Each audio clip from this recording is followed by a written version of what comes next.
I occasionally think how quickly our differences worldwide would vanish if we were facing an alien threat from outside this world.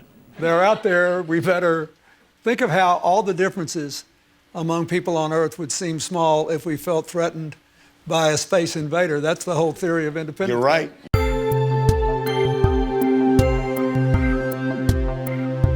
I wanted to bring Dara onto the show today to discuss her intriguing article, which is called Current Media Events and Hints of a Fake Alien Invasion. Dara, welcome to Total View. Hello. Hey, Jenny. Great to be here.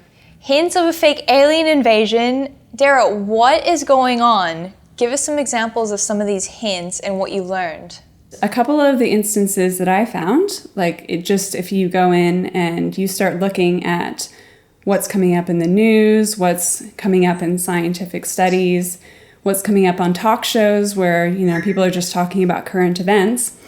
At any given point in time, you can find people talking about extraterrestrials, which is a bit strange because given that most people would say that, there's no such thing as ETs and it's all a bunch of nonsense, for that sort of belief to be out there, people are talking about it all the time.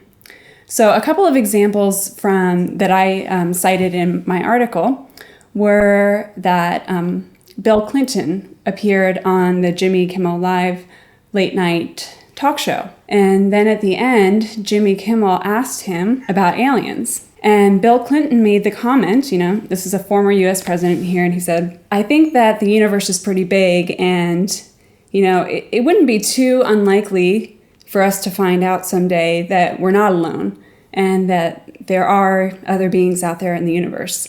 I just hope that it's not like Independence Day, like an alien invasion.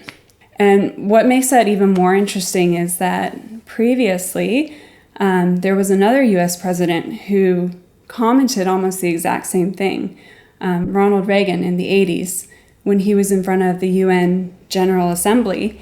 He made the comment to everybody, wouldn't it be great if all the peoples of the world could come together? And, sometimes I think that it would only be like an outside threat that could bring the peoples of the world together, something like an alien invasion, which is exactly what Clinton was saying here in 2014. There's another example. CNN, which is meant to be, a proper news station dealing with serious issues, they were talking about the missing Malaysia airliner, Flight 370, and they put out a survey to people that just went out on their website, and they said, what do you think are some of the causes that could have been the reason for the disappearance of this flight? So they started listing things like terrorists, hijackers, a rogue foreign government, maybe it was the pilots, maybe it was the crew. And then there at the end, one of the choices that they had was space aliens or time travelers and beings from other dimensions. And this was right there in a CNN news survey, which is very, very strange because, this is a serious issue. It's horrific. These people have disappeared and probably died and, nobody knows what's happened. And why were they listing space aliens as a possible cause of the disappearance? It's important to ask questions like that. Did they actually think that space aliens could be responsible? Was that supposed to be serious? Or even worse yet, was it meant to be a joke? Are they sitting there joking about, such a terrible issue? And we have to consider, why are these things coming up in the media like this? Talks of invasion or aliens abducting people or being responsible for, really horrific events, because that's what people kind of keep in their subconscious, and that's what they remember when they think of aliens. So it's really shaping people's perceptions. Right. And what have you learned about the possibility of a fake alien invasion? Carol Rosen spoke about this during the Disclosure Project in 2001 that was run by Stephen Greer. And she had gotten this information back in the 70s from Wernher von Braun, who was a famous German rocket scientist. And she was working with him just before he died, and he said there were people who had an interest in ensuring that there would be continued military spending and continued funding for new weapon systems in a sort of cycle. And he said that there would be all these fake different threats that people would always need to be preparing for, different enemies that they'd have to go after, and that the crowning enemy, the last one in this long string, would be a fake alien invasion perpetrated against humanity. And that would be the sort of thing that would ensure continued military spending, and also that a lot of people nowadays think would usher in a one world government and bring all the countries of the world together. So it's fairly compelling when you've got, again, like people like Bill Clinton coming on a late night talk show and saying something very, very similar to those exact words. Like, wouldn't it be great if all the peoples of the world, would come together? I think maybe that could be the only thing that would bring us together. You've been talking about how extraterrestrials are often portrayed by the media and the movies as being hostile, being negative, being threatening. And in your article, you write about that there's actually evidence that suggests that extraterrestrials are peaceful and want to help humanity. Please talk about this more. Crop circles are a good example of this. If you've ever taken a look at the shapes and the geometry and actually just the beautiful structures that are found in crop circles, it's really, really amazing. Not to say that all crop circles are, from ETs, and a lot of people say, just people out in fields with boards that are doing this. But there are some that are very compelling just because of the complexity and the beauty of the shapes and the patterns and the sacred geometry, and also like binary codes and messages being left within these circles. And that points towards somebody, some beings doing this that have a higher level of consciousness because they're things of beauty.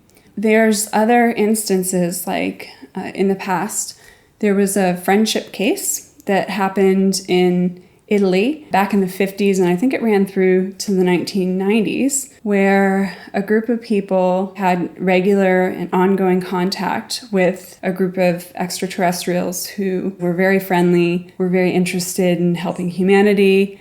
They were concerned about weapons. They were concerned about, the negative emotions and hatred and fear and that sort of thing that people have within them. And they were just interested in helping this group of people and helping humanity as a whole. And another example is the Disclosure Project, which was headed up by Dr. Stephen Greer. And if you listen to the witness accounts from that, there's a lot of different people who were either astronauts or government officials or military officials or highly credentialed professional people who had experiences of seeing UFOs or seeing extraterrestrials or interacting with them in some way. And they have testified that they saw, missiles being disabled before they were able to be launched, or they saw a lot of activity around nuclear reactors. And again, this is indicative of beings that are concerned about humanity and don't want them to destroy each other and destroy the world. Yep, there's a lot of evidence out there that does suggest that they are peaceful and that they want to help humanity, by what you just listed. And yeah, there's heaps more out there that relates to that. So. Yeah, there's a lot. This is all very disturbing on a number of levels. Is there anything that we can do to stop this? I think that it's really important for us to be aware that there is potentially this plan, that there are people who claim to have knowledge, that, there's a small elite group that are interested in military spending, that are interested in ushering in a one world government, which entails, giving up your rights, giving up your privacy. And knowing that, one of the ways that this could be implemented is through a false flag alien attack to, bring the peoples of the world together. Just knowing that, then if they actually tried to do something like that, if they tried to pull it off, they're not going to be able to have as much power to pull off such a huge deception if people already know about it. Another interesting thing, if you want to find out and know whether extraterrestrials pose a threat or whether they're just here to help us, and even if they do exist. Some people have suggested that the way to do that is to look into it through non-physical means, like astral projection, which allows you to experience things out of the body, and just having the ability to find out for yourself about whether there are beings that live on other planets and exist elsewhere in the universe is really, really helpful, because then you're able to know for yourself what's really going on in the world. And you're not able to be fooled by what some small group may want you to believe, and especially if they're trying to manipulate you through fear. Yep, indeed. Good stuff, Dara. That's like the last point is a really interesting one. I've read a lot of accounts of people's out-of-body experiences, astral experiences with extraterrestrials, and it's really, really interesting. So I want to actually try and dig into that on this show at another time. But yeah, thank you, Dara, so much for joining me. You said a lot of really important things. You broke down the issue really well and brought a lot of awareness to this issue through your article and having a chat with me. So thanks so much for joining me today. And for anyone that wants to learn more about this issue, check out consciousreporter.com, check out our article. You can watch the videos that, the video clips that she's referring to with Bill Clinton, Ronald Reagan, Dr. Carol Rawson. It's incredible stuff that we weren't able to all cover, just in talking, but it's a really full-on issue. So yeah, thanks, Dara. Thanks a lot, Jenny. See you later.